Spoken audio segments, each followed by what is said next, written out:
Alors, on va vous laisser reprendre un petit peu vos esprits. Pendant ce temps-là, je vais me permettre de vous offrir un petit cadeau. Alors, tout le monde connaît maintenant. Alors, on est heureux de vous offrir ce petit coffret, la Maison des Femmes, offert par notre partenaire Les Chocolats Papillons. Déjà, c'est joli, mais vous allez voir, tout le monde connaît. C'est bon? Merci beaucoup.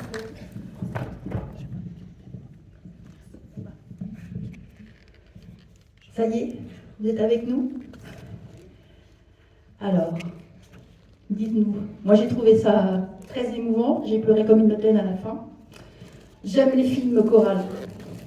C'en est un. Il y a beaucoup d'émotions. Et on se dit, waouh, qu'est-ce que j'aimerais bien bosser avec elle quand même. Ça a l'air chouette. Donc, j'espère que vous avez les conditions de travail. Les personnes de la Maison des Femmes sont là. Oui, les soignantes et soignants Voilà. de la Maison des Femmes d'Orléans, si vous voulez bien vous lever, qu'on puisse vous applaudir.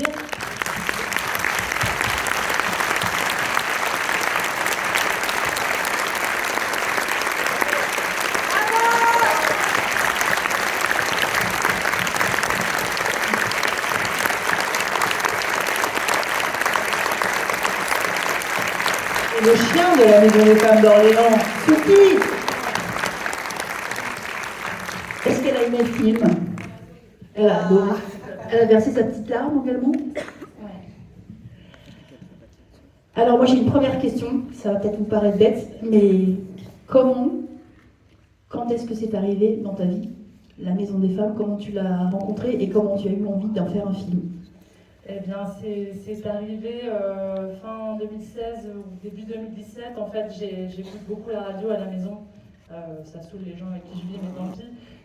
Et j'ai entendu Rada Hatem, donc cette gynécologue incroyable, fondatrice de la Maison des Femmes de Saint-Denis, parler de sa maison, qu'elle était parvenue à faire sortir de terre, et puis de comment elle y travaillait avec ses équipes de manière pluridisciplinaire pour aider les patients qui poussaient la porte à se reconstruire. Et je me suis dit que c'était évident que des endroits comme ça étaient nécessaires et qu'il fallait que ça existe. Et comme scénariste, jeune scénariste à ce moment-là, je me suis dit que ça ferait un film incroyable.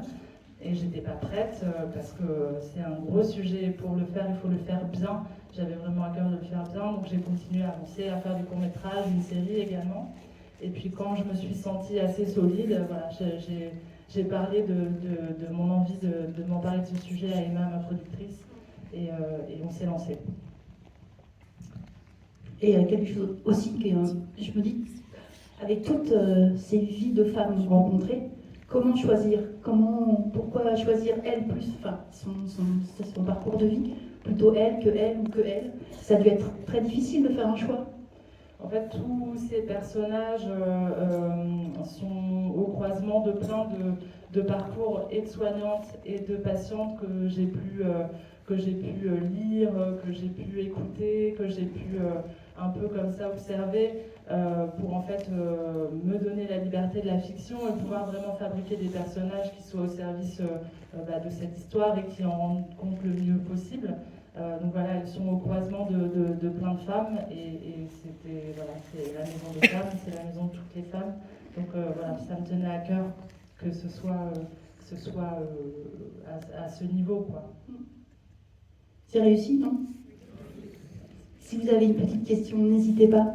Il y aura un petit moment d'échange avec les personnes de la Maison des Femmes à la fin de la projection dans le hall. Il y aura des personnes qui seront là pour échanger avec vous si vous en avez le besoin. Si vous avez une question, n'hésitez pas, levez la main. Alors moi j'en ai plein de questions parce que le film m'a vraiment... Au niveau du choix des actrices, il y a quelques hommes effectivement noyés dans ce monde de femmes. Mais alors je trouve que elles incarnent toutes quelque chose qui nous ressemble, qui nous font penser à nos mères ou à nos sœurs ou à nos cousines ou à nos meilleures amies. Je trouve qu'il y a un panel de femmes assez incroyable. Donc je trouve qu'il y a une finesse dans le choix des actrices. Enfin, moi j'ai trouvé remarquable. Qu'est-ce que vous en pensez? Ça nous a demandé un gros travail avec le directeur de casting du film qui s'appelle David Bertrand et qui est un homme génial. Voilà, on avait presque 50 rôles à caster, et donc quasiment, je pense, 98% de femmes, et on tenait toutes et tous à ce que cette galerie d'actrices raconte quelque chose dans leur diversité d'âge, d'origine, dans la diversité des corps, des énergies. Donc on a travaillé longtemps à cette photo de famille, voilà, sur nos tables avec des photos, à réussir cette photo de famille. Et puis ensuite, on a pris notre scénario, notre courage à deux mains, et on est allé présenter notre projet à ces actrices incroyables que vous avez vues dans le film. Et on a eu beaucoup de chance. Déjà, les agents nous ont beaucoup aidés parce qu'ils ont vraiment embarqué à nos côtés, ils ont aimé le scénario et ils ont dit ok, on va le défendre auprès de nos talents. Et puis voilà, on a eu de la chance. Elles ont embarqué avec nous et de manière incroyable. Et je tiens à préciser aussi que toutes les patientes sont également jouées par des actrices professionnelles, parce que je ne me voyais pas demander de porter des récits aussi durs à des femmes qui n'auraient peut-être pas été actrices professionnelles. C'est important, c'est quand même un sacré truc à faire. Il faut ce recul pour se dire qu'on est dans une fiction. Et elles sont incroyables. Elles ont mis la barre très très haut pour tout le monde. Voilà, il n'y a pas beaucoup d'actrices qui peuvent tenir des prises de 3 minutes comme ça sur des séquences aussi émotionnelles, et à chaque fois elles étaient impeccables. Donc j'ai eu beaucoup de chance. Mais c'est très réussi. Après, je crois qu'on mérite ce qu'on donne aussi. Donc peut-être que le scénario les a nourris suffisamment.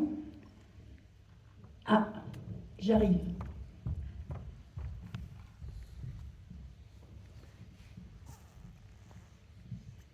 Bonsoir, votre prénom? Cécile. Je voudrais juste savoir si vous-même ou les actrices ont pu se rendre sur place dans une maison des femmes, peut-être pour mieux s'imprégner de leur rôle. Moi, j'ai beaucoup parlé des différentes versions des textes avec Rada. J'ai eu cette chance de pouvoir me poser sur les textes avec elle pour m'assurer que j'étais au bon endroit, les intentions de cette maison. Et puis techniquement, sur le volet médical, que je racontais pas n'importe quoi, ça, il n'en était pas question, voilà, je tenais à cette précision.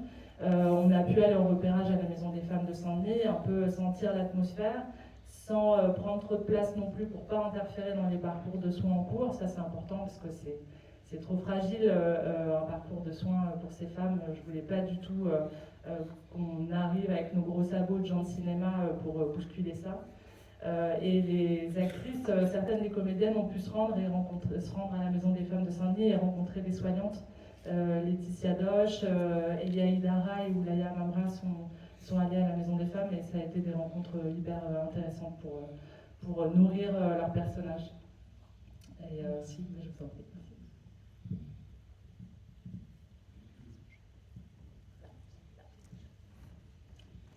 Devant.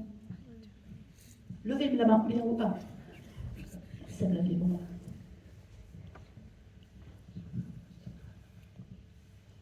Bonjour, merci. Je m'appelle Hélène, je suis d'Orléans. J'ai rencontré Rada Hatem à la Fondation Kering, où j'ai travaillé au siège de Kering, et effectivement c'était en 2015, et j'ai vu cette femme extraordinaire faire la fameuse présentation PowerPoint qu'on voit dans le film. Alors à la Maison des Femmes, bien sûr, il y avait un public féminin totalement acquis à la cause, et c'était extraordinaire. Moi j'avais une question plus peut-être au niveau de la production. Comment est-ce qu'on convainc pour aller chercher des financements pour un sujet comme ça, hein, c'est quand même fou.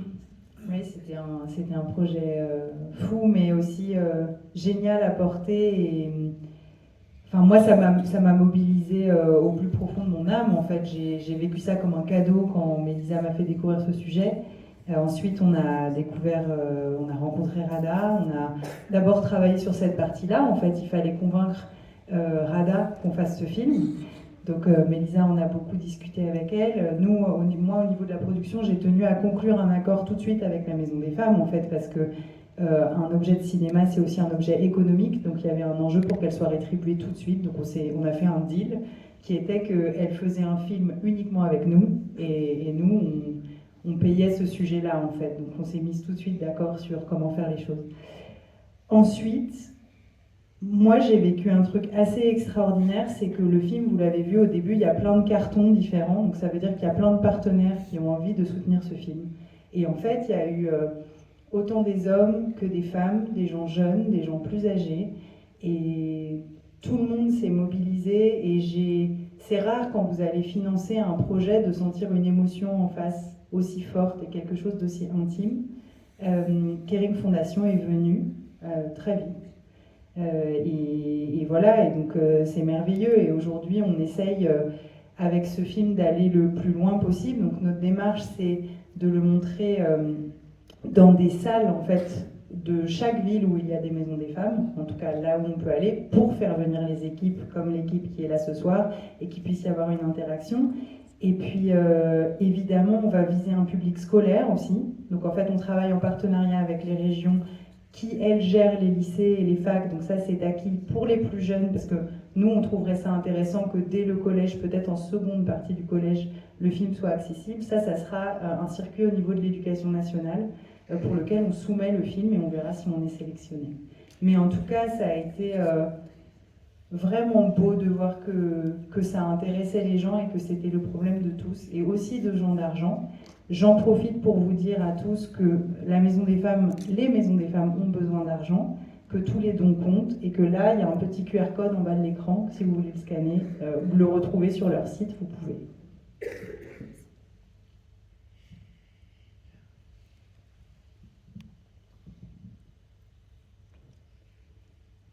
Ne soyez pas timide.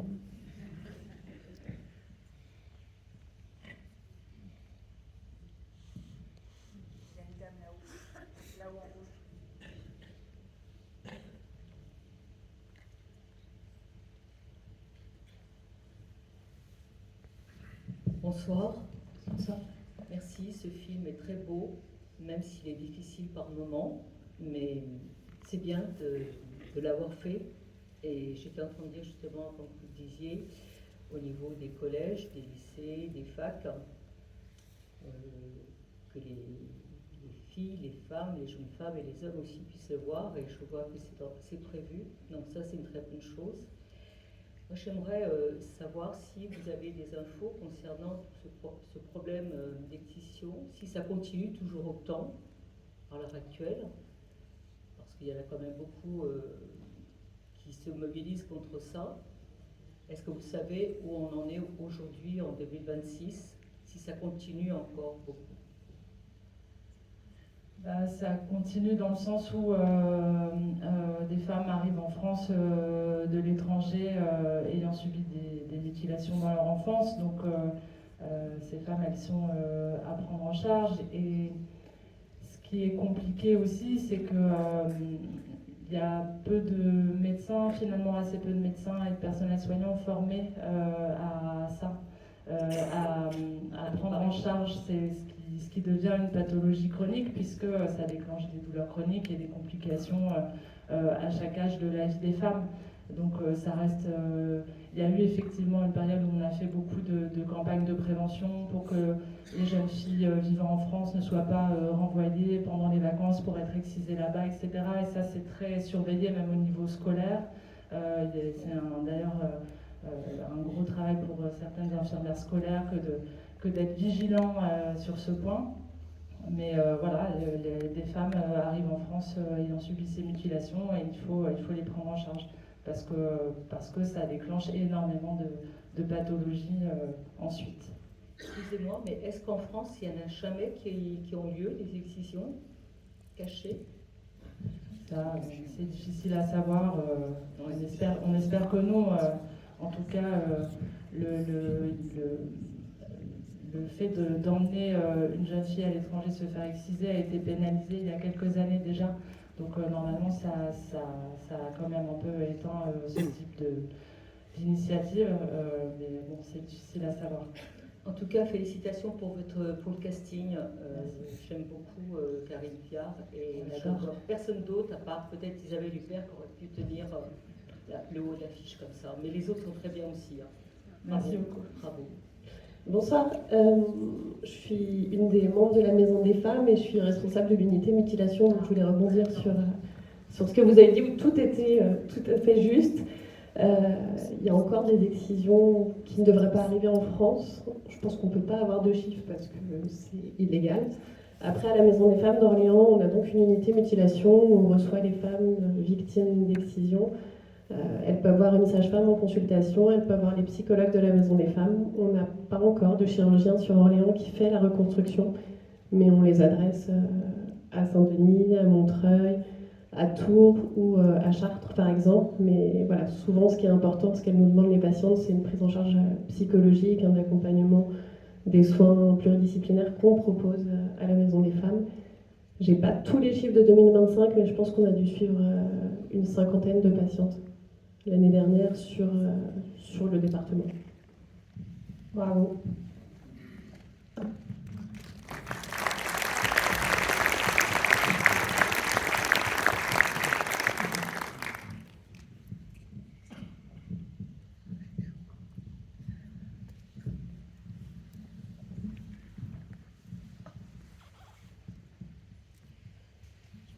Alors, est-ce qu'on se pose justement à un moment dans le film, il y a ce regard d'une femme par rapport à un psy, qui soit homme. Est-ce que c'est dans le choix des acteurs, enfin dans le choix du personnage, c'était quelque chose de voulu, d'intégrer quand même un humain homme dans ce milieu de femmes qui sont victimes d'hommes? Il y a plusieurs choses. C'est que dans ces métiers, dans ces équipes de soignants qui sont principalement des soignantes, je ne sais pas comment c'est à Orléans, mais jusqu'ici, nous, on n'a pas rencontré beaucoup d'hommes œuvrant dans ces maisons des femmes. Non, en fait, non, ouais. Donc, mais comme un peu dans beaucoup de métiers du médical et du care, ce sont des métiers principalement portés par des femmes. Et quand il s'agit en plus de prendre en charge des femmes victimes de violences, ce sont principalement des femmes qui s'engagent. Donc voilà, j'ai tenu à être fidèle à cette réalité-là.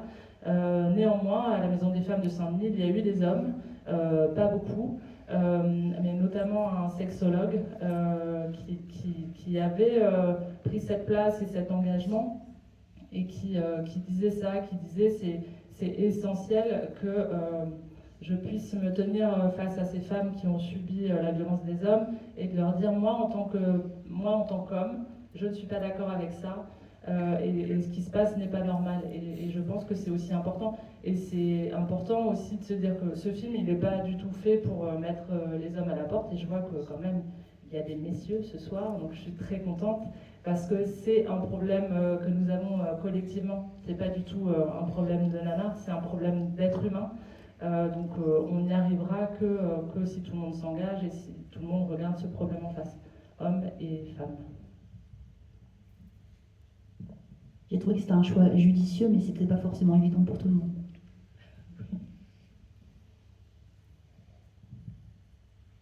J'arrive.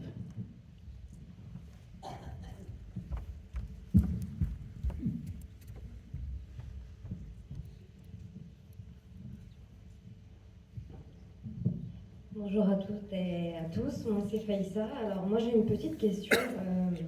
En fait quand je vois votre affiche, je ressens vraiment une famille sur le même combat. Et ma question c'était, est-ce que sur le tournage, les actrices, comment elles ont fait pour réussir à vraiment faire en sorte que ce soit une famille et à l'écran c'est vraiment c'est époustouflant et je voulais savoir un peu les coulisses, comment ça s'est passé pour que à l'écran ça se ressente et j'ai l'impression que aussi dans les maisons de femmes c'est ça aussi, c'est vraiment ce soutien. Alors je sais pas, j'ai jamais travaillé dans une maison de femmes, j'ai jamais mis les pieds dedans, mais j'ai l'impression que c'est ça qui fait qu'elles tiennent parce qu'aujourd'hui, les subventions, c'est compliqué, tout est compliqué, on n'a pas de médecin, c'est la galère quoi. Et je voulais savoir comment, dans les coulisses, comment vous avez réussi à faire en sorte que à l'écran, ça soit une famille quoi. Et de toutes les couleurs, de toutes les origines, et de tout niveau social quoi. C'est ça qui m'interpelle quoi. Bah oui, et je suis très contente que vous l'ayez ressenti comme ça, parce que pour moi c'est hyper important. J'ai l'impression, enfin, c'est là, et en plus on rencontre petit à petit les équipes des différentes maisons des femmes, des villes où on se rend, et c'est à chaque fois la sensation qu'on a, c'est que cette énergie collective, elle est vitale pour que ça tienne, effectivement. Et sur le tournage, ben, que ce soit les actrices et les acteurs ou les membres de l'équipe technique, je pense qu'on s'est tous sentis investis d'une mission en quelque sorte, que de rendre justice à ces soignantes et à ces femmes qui ont le courage de pousser la porte pour venir être prises en charge. Donc tout le monde était aligné derrière le même objectif, dans un grand respect aussi des moments où il y avait des séquences plus difficiles à tourner, plus émotionnelles pour les actrices. Voilà, on a alterné ça, c'est-à-dire des séquences très légères que vous avez pu voir, où on a tous collectivement beaucoup rigolé. La séquence sur Céline Dion, ça a été un moment de tournage d'anthologie, on a vraiment beaucoup rigolé. Et puis, Cabaret aussi. oui, le cabaret, c'était incroyable. Et en alternant ça avec des séquences plus difficiles, et dans ces séquences plus émotionnelles à tourner, d'un coup il y avait un grand calme sur le plateau, tout le monde parlait à mot feutré, marchait calmement. Voilà, on essayait vraiment d'entourer les actrices qui se trouvaient en position de livrer des choses et donc de se mettre en fragilité pour qu'elles se sentent bien. On a travaillé comme ça et c'était vraiment une très très belle aventure. Et il y avait un autre enjeu en fait dont on a parlé très tôt avec Mélisa, c'est que donc on parlait de ce sujet éminemment important et en fait on s'est mis d'accord pour mettre en place des protocoles de conditions de travail en fait, et on a fait un protocole très précis de lutte contre les violences en fait et le harcèlement psychologique, sexuel, etc.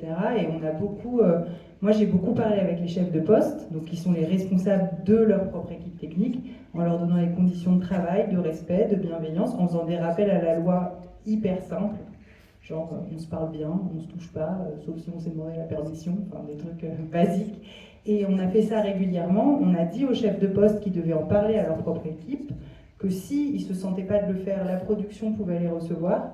Et en fait, ça a été génial parce que ça a mis des conditions de sécurité sur le plateau et les gens se sont sentis libres et ils ont été hyper heureux de ça. Donc en fait, les violences, ça existe aussi au travail, beaucoup, dans les rapports de domination, les rapports d'argent. Et nous, on ne pouvait pas trahir le sujet sur lequel on travaillait. On a aussi fait attention dans la sélection des gens avec qui on travaillait, en fait, de voir s'ils étaient réceptifs au projet, si ça les intéressait, si ça les touchait. Enfin, il fallait que les gens soient là pour faire quelque chose d'important. Et je pense que vous le ressentez aussi dans ce qui se passe à l'image entre les artistes. Ah oui, oui, ça se ressent et c'est très émouvant.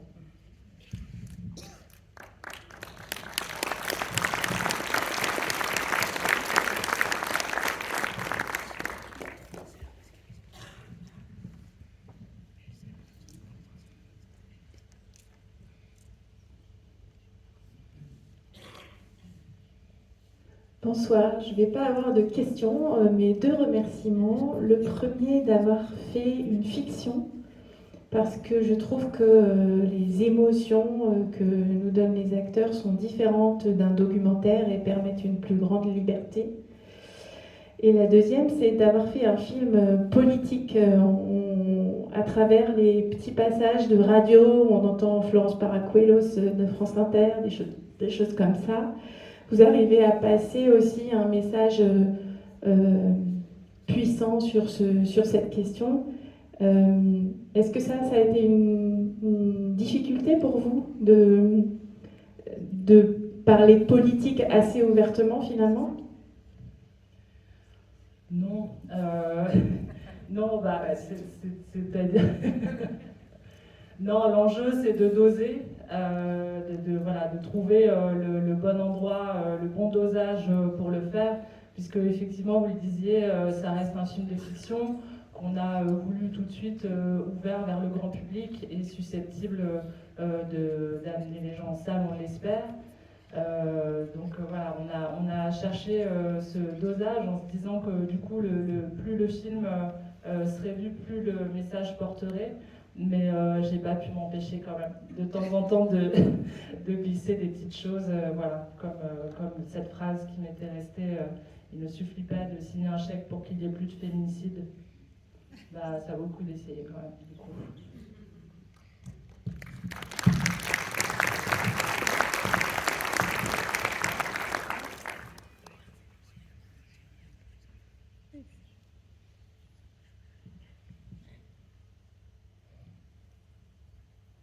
Pas d'autres questions ou d'autres félicitations à apporter? Ah si.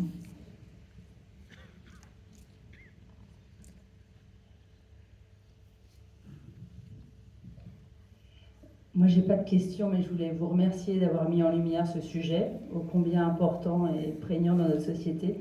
Merci beaucoup à toutes les deux et à toute l'équipe. Et je trouvais que c'était très réaliste. En tout cas, moi, je ne travaille pas à la Maison des Femmes, mais je les côtoie de temps en temps. Et je trouve que c'est des femmes qui sont riches d'humilité, alors qu'elles font des trucs incroyables. Merci de les mettre en lumière et de mettre leur action en lumière. Et ce que je peux trouver comme similitude avec ce que je peux observer, c'est le manque de moyens que vous décrivez dans le film. Eh ben, c'est toujours le cas. Elles ont vraiment besoin de moyens, elles ont besoin d'agrandir leurs actions. Et je ne sais pas comment ça se passe à Saint-Denis, mais je vois ce qui se passe à Orléans. Elles ont besoin de vous. La cause a besoin de la majorité. J'espère qu'il y aura du monde en salle pour faire connaître la cause. Et je voulais encore remercier l'action de la Maison des Femmes d'Orléans pour tout ce qu'elles font au quotidien. Je rebondis juste là-dessus. Le film, il va aussi servir à des levées de fonds. On va aussi le montrer à l'Assemblée nationale.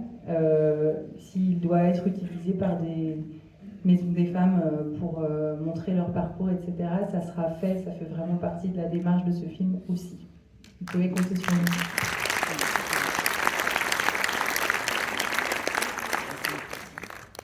Bonsoir à tous. Moi aussi, je vous rejoins les deux dames pour vous remercier, parce que je suis une des femmes mutilées qui vivent en France. Donc, merci de nous soutenir à votre façon, à votre manière, de mettre en lumière notre combat. Parce que oui, madame, ça existe encore. Et je suis d'origine dans des pays où cela encore est pratiqué, malgré l'interdiction. Donc, on y croit, même si le combat est difficile. Et nous avons besoin de tous et toutes. Et c'est vrai, c'est pas qu'une question d'homme ou de femme, c'est une question d'humain, d'être humain. Donc, désolée, hein, c'est émouvant, mais je tenais à vous remercier. Et merci à tous les sponsors. Et nous, on est accompagnés par le planning familial, donc c'est vrai qui nous accompagne. Merci aussi. Et que la lutte continue. D'ailleurs, le 6 février, et j'en profite, le 6 février, c'est la journée internationale contre les mutilations génitales et sexuelles. Donc, si vous voulez nous rejoindre, vous êtes tous les bienvenus. Bravo.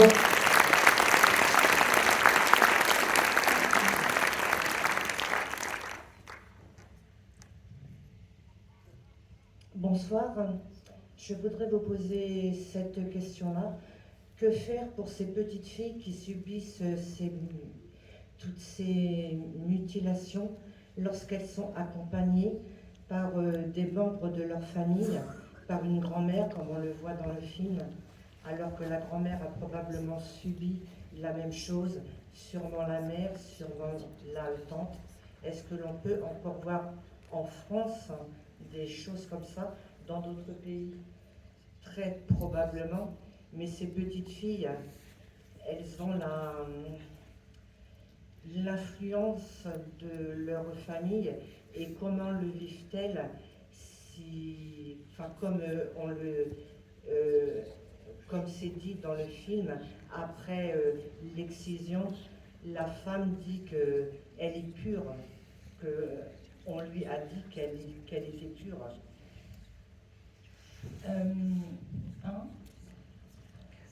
Peut-être vous avez une réponse. Est-ce qu'un membre de l'équipe veut descendre nous assister? Non mais en vrai, pour les questions techniques, venez. Le temps que le micro arrive, ce que dit Rada sur ce sujet, c'est qu'il faut se demander à qui profite le crime. et que tant que des hommes réclameront d'épouser des filles excisées, malheureusement, ça ne pourra pas s'arrêter. Bonsoir, Barbara Tisseron. Moi, je suis pédiatre médecin légiste et j'interviens à l'unité d'accueil pédiatrique enfance en danger. On va dire que c'est le pendant de la maison des femmes, mais pour les enfants victimes de violences. Donc, on reçoit des enfants victimes de tout type de violences, et y compris des enfants qui ont été victimes d'excision. Pour reprendre ce qui a été dit ce soir, normalement, les excisions ne se font plus sur le territoire national, c'est totalement interdit par la loi. C'est interdit de le faire, et on le redit aux gens, c'est interdit de le faire sur notre territoire. C'est aussi interdit, on l'explique aux parents, c'est interdit de partir dans leur pays d'origine, de le faire dans leur pays d'origine et de revenir, c'est-à-dire partir par exemple en vacances, et de revenir sur le territoire français une fois que ça a été fait. Donc c'est des choses qu'on explique, et si jamais on a le moindre doute sur le fait qu'il y ait des parents qui veuillent emmener leur enfant en vacances pour faire une excision dans le pays d'origine et revenir ensuite, on fait un signalement au procureur de la République pour qu'il y ait une interdiction de sortie du territoire de l'enfant. Si on nous emmène une enfant qui a déjà été excisée dans son pays, on a l'obligation de faire un signalement au procureur de la République, même si dans les explications qu'on nous donne, les parents peuvent nous expliquer qu'ils étaient opposés. On ne sait pas dans quelles circonstances ça a été fait. On a l'obligation, nous, de signaler ça au procureur de la République. Ce sont des mutilations sexuelles, on doit le faire. Alors nous, quand on reçoit ces enfants, on reprend beaucoup le parcours des femmes, parce que toutes les mamans de ces petites filles-là, elles ont été elles-mêmes excisées, et on reprend le pourquoi c'est interdit. C'est pas juste dire c'est interdit, on reprend les conséquences à court terme, à moyen terme, à long terme, et on explique le pourquoi c'est interdit. Et les mamans, le plus souvent, elles sont très au fait de cette interdiction, et elles sont d'accord avec le fait que ce soit interdit. Et quand elles viennent en France, c'est pour protéger justement leur enfant. Donc je ne sais pas si ça répond vraiment à votre question, mais c'est vrai que quand on discute avec des femmes, il y a beaucoup cette question de quand elles ne sont pas excisées, elles sont rejetées de leur famille. Nous, on n'est pas tellement confrontés avec ça pour les enfants, mais en tout cas, quand les mamans nous emmènent leurs enfants, en tout cas, on reprend tout le parcours de la maman et le pourquoi de cette interdiction. Et si jamais on est confronté à une enfant qui est excisée ou qui risque de l'être, nous, on est dans l'obligation de signaler au procureur de la République pour protéger l'enfant. Après, il y a des... Pardon, excusez-moi. Par contre, après, il y a des parents qui sont dans la protection et qui sont dans la crainte parce que qu'on leur prenne leur enfant, qu'on leur vole et qu'on les excise contre leur gré. C'est des choses qui existent. Donc il y a des façons de faire, il y a le signalement, bien sûr, ça protège, mais il y a aussi l'interdiction de sortie de sortie du territoire que les mamans peuvent faire en allant à la préfecture. Enfin, il y a des moyens de protéger les enfants pour éviter ça.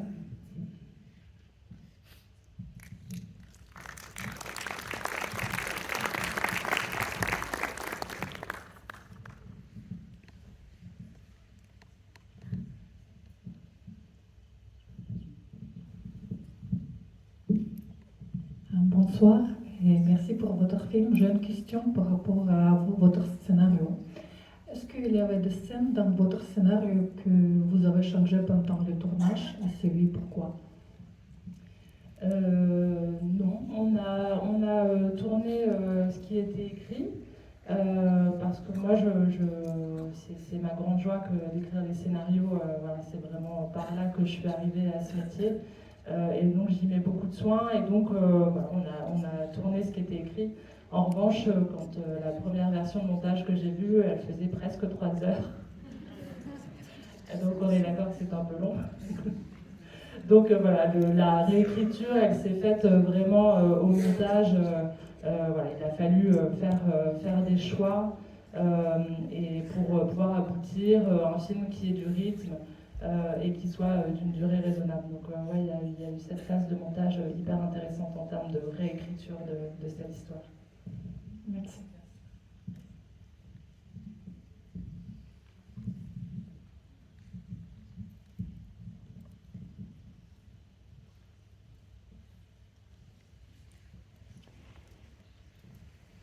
Eh bien, encore une petite intervention. J'ai une dernière question. On voit le rôle de la police. Et je voulais savoir si vous vous êtes inspiré de ce qui se passait dans le 93, puisque vous êtes parti sur la Maison des femmes de Saint-Denis. Est-ce qu'il y a vraiment ce travail en collaboration avec la police? Parce que dans le film, pour moi, elle pourrait être même dans l'affiche, quoi, parce que... Donc je voulais savoir s'il y a vraiment ce travail, et pour une fois qu'on ne diabolise pas la police dans les films, quoi, qu'on voit des policiers investis aussi, c'est... En fait, à la Maison des femmes de Saint-Denis, très vite, elles ont travaillé à ce que puisse exister au sein de la maison une permanence policière pour la prise de plainte. Donc les femmes peuvent, à la Maison des femmes, porter plainte auprès de policières et de policiers qui sont formés spécifiquement au cas de violence. Donc ça, c'est un premier volet. Le deuxième volet, c'est qu'elles font énormément de formation auprès des forces de police pour pareil, quand les femmes qui poussent la porte des commissariats soient accueillies comme il faut. Et le personnage de policière qu'on voit dans le film est inspiré d'une major de police de région parisienne qui a été hyper active pendant la période du Covid, justement, où vraiment elle ne dormait plus, et elle assurait des permanences téléphoniques jour et nuit, justement dans cette période si particulière, et voilà, elle a tâché d'entraîner avec elle le plus de collègues possible, et elle a fait un travail assez incroyable pendant cette période particulière. D'accord, merci. Et à Orléans, je voulais savoir si ça se passait comme ça aussi, il y avait un travail avec la police au niveau de la Maison des femmes d'Orléans. Du coup, je suis descendue pour répondre. On a aussi un conventionnement avec la police à Orléans. On fait des dépôts de plainte pour nos patientes qui sont suivies à la Maison des femmes. On n'a pas de permanence parce qu'on n'a pas réussi à bien le mettre en place. Ça ne fonctionnait pas très bien avec des jours fixes. C'était compliqué. Donc on a la chance d'avoir une intervenante sociale qui travaillait au commissariat avant, qui est venue à la Maison des femmes et qui, quand nos patientes sont dans une démarche de plainte, sont prêtes à déposer plainte, elle les voit en consultation en pré-plainte. Et après, on organise le rendez-vous pour la plainte avec un membre du commissariat, avec notre collègue, sur un jour qui convient aux 3 personnes. Et Souki, qui est un membre aussi très très important, notre chien d'assistance qui est derrière. Et voilà, depuis qu'on a mis ce fonctionnement-là en place, ça fonctionne vraiment très très bien.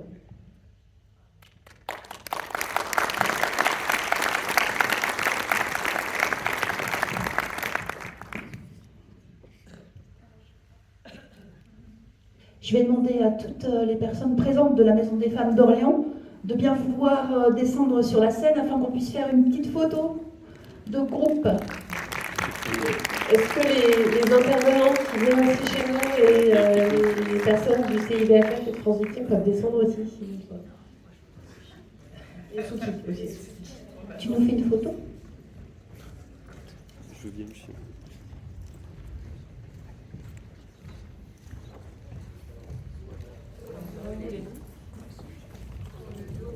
Avec